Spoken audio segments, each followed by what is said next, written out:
National TV ವೀಕ್ಷಕರೇ ನಮಸ್ತೆ. ನಾನು ಶಿಲ್ಪಾ ಅಶೋಕ್. ಮ್ಯೂಚುವಲ್ ಫಂಡ್ ಭಾರತದಲ್ಲಿ ಜನಪ್ರಿಯ ಮತ್ತು ನೆಚ್ಚಿನ ಹೂಡಿಕೆ ಸ್ಥಳ. ಕೋಟ್ಯಾಂತರ ಜನರು ಹೂಡಿಕೆ ಮಾಡ್ತಾರೆ.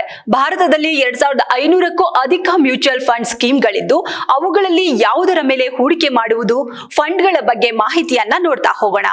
ಹೌದು, ಸಾಮಾನ್ಯ ಹೂಡಿಕೆದಾರರಿಗೆ ಸುಲಭವಾದ ಮತ್ತು ಸೂಕ್ತವಾದ ಹೂಡಿಕೆ ಸ್ಥಳವೆಂದರೆ ಅದು ಮ್ಯೂಚುವಲ್ ಫಂಡ್. ಹೂಡಿಕೆಗೆ ತೀರಾ ಹೆಚ್ಚಿನ ರಿಸ್ಕ್ ಇರೋದಿಲ್ಲ. ಮ್ಯೂಚುವಲ್ ಫಂಡ್ ನಲ್ಲಿ ವಿವಿಧ ಹೂಡಿಕೆದಾರರ ಹಣವನ್ನ ವಿವಿಧ ಮಾರುಕಟ್ಟೆಗಳಲ್ಲಿ ಹೂಡಿಕೆ ಮಾಡಲಾಗುತ್ತೆ. ಈಗ ಭಾರತದಲ್ಲಿ 45ಕ್ಕೂ ಹೆಚ್ಚು ಮ್ಯೂಚುವಲ್ ಫಂಡ್ ಸಂಸ್ಥೆಗಳು ಇದ್ದು ಇವುಗಳು ನಿರ್ವಹಿಸುತ್ತಿರುವ ಮ್ಯೂಚುವಲ್ ಫಂಡ್ ಸ್ಕೀಮ್ಗಳ ಸಂಖ್ಯೆ 2500ಕ್ಕೂ ಅಧಿಕ. ಇವುಗಳಲ್ಲಿ ಮಿಡ್ ಕ್ಯಾಪ್ ಫಂಡ್ಗಳು, ಸ್ಮಾಲ್ ಕ್ಯಾಪ್ ಫಂಡ್ಗಳು, ಫ್ಲೆಕ್ಸಿ ಕ್ಯಾಪ್ ಮತ್ತು ಮಲ್ಟಿ ಕ್ಯಾಪ್ ಫಂಡ್ಗಳು, ಕನ್ಸರ್ವೇಟಿವ್ ಹೈಬ್ರಿಡ್ ಫಂಡ್ಗಳು, ಅಗ್ರೆಸಿವ್ ಹೈಬ್ರಿಡ್ ಫಂಡ್ಗಳು, ಡೆಟ್ ಫಂಡ್ಗಳು. ಇಲ್ಲಿ large cap, middle cap, small cap ಎಂದ್ರೇನು? ಕ್ಯಾಪ್ ಎಂದ್ರೆ ಕ್ಯಾಪಿಟಲ್ ಷೇರು. ಮಾರುಕಟ್ಟೆಯಲ್ಲಿ ಅತ್ಯಧಿಕ ಮೌಲ್ಯದ ಷೇರುಗಳನ್ನ ಹೊಂದಿರುವ ಕಂಪನಿಗಳನ್ನ ಲಾರ್ಜ್ ಕ್ಯಾಪ್ ಎನ್ನುವುದು. ಒಟ್ಟು ಷೇರು ಬಂಡವಾಳ 20,000 ಕೋಟಿ ರುಗಿಂತ ಹೆಚ್ಚು ಇದ್ರೆ ಅಂತದನ್ನ ಲಾರ್ಜ್ ಕ್ಯಾಪ್ ಷೇರು ಎಂದು ಪರಿಗಣಿಸಲಾಗುತ್ತೆ. ಇಂಥ ಷೇರುಗಳಲ್ಲಿ ಹೂಡಿಕೆ ಮಾಡುವ ಮ್ಯೂಚುವಲ್ ಫಂಡ್ಗಳನ್ನ ಲಾರ್ಜ್ ಕ್ಯಾಪ್ ಫಂಡ್ಗಳನ್ನುತ್ತಾರೆ. 5,000 ಕೋಟಿ ರುಗಿಂತ ಕಡಿಮೆ ಮಾರುಕಟ್ಟೆ ಬಂಡವಾಳ ಇರುವ ಕಂಪನಿಯನ್ನ ಸ್ಮಾಲ್ ಕ್ಯಾಪ್ ಕಂಪನಿ ಎಂದು ಪರಿಗಣಿಸಲಾಗುತ್ತೆ.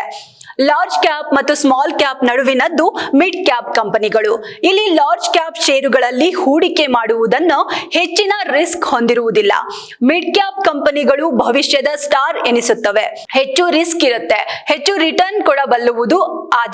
ಆದರೆ ಅತ್ಯಧಿಕ ರಿಟರ್ನ್ ಕೊಡಬಲ್ಲಂತವು ಸ್ಮಾಲ್ ಕ್ಯಾಪ್ ಷೇರುಗಳು. ನೀವು ದೀರ್ಘಾವಧಿ ಹೂಡಿಕೆ ಮಾಡಬೇಕೆಂದಿದ್ರೆ ಸ್ಮಾಲ್ ಕ್ಯಾಪ್ ಅಥವಾ ಮಿಡ್ ಕ್ಯಾಪ್ ಫಂಡ್ಗಳಲ್ಲಿ ಹೂಡಿಕೆ ಮಾಡಬಹುದು. ಫ್ಲೆಕ್ಸಿ ಕ್ಯಾಪ್ ಮತ್ತು ಮಲ್ಟಿ ಕ್ಯಾಪ್ ಫಂಡ್ಗಳು ಮ್ಯಾನೇಜರ್ಗಳ ವಿವೇಚನೆಯಿಂದ ನಿರ್ವಹಿಸಲ್ಪಡುತ್ತೆ. ಮಾರುಕಟ್ಟೆಯ ಲಯಕ್ಕೆ ಅನುಗುಣವಾಗಿ ಈ ಫಂಡ್ಗಳು ಷೇರುಗಳನ್ನ ಆಯ್ಕೆ ಮಾಡುತ್ತವೆ.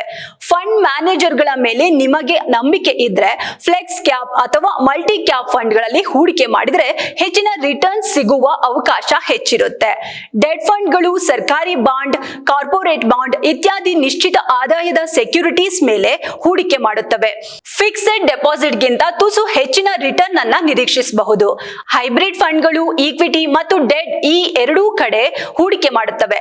ಡೆಟ್ ಫಂಡ್ ಗಿಂತ ತುಸು ಹೆಚ್ಚಿನ ರಿಟರ್ನ್ ತರಬಲ್ಲವು. ಯಾವುದರಲ್ಲಿ ಹೂಡಿಕೆ ಮಾಡುವುದು ಸೂಕ್ತ ಅನ್ನೋದಾದ್ರೆ, ಕಡಿಮೆ ಅವಧಿಗೆ ಹೂಡಿಕೆ ಮಾಡ್ತಿದ್ರೆ ಹೈಬ್ರಿಡ್ ಫಂಡ್ ಅಥವಾ ಡೆಟ್ ಫಂಡ್ ಗಳನ್ನ ಆಯ್ಕೆ ಮಾಡಿಕೊಳ್ಳಬಹುದು.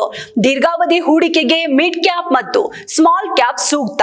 ಅದರ ರಿಸ್ಕ್ ಎದುರಿಸಲು ಕಷ್ಟ ಎನಿಸಿದಲ್ಲಿ ಫ್ಲೆಕ್ಸಿ ಕ್ಯಾಪ್ ಅಥವಾ ಮಲ್ಟಿ ಕ್ಯಾಪ್ ಫಂಡ್ ಗಳ ಮೊರೆ ಹೋಗಬಹುದು. ಧನ್ಯವಾದ.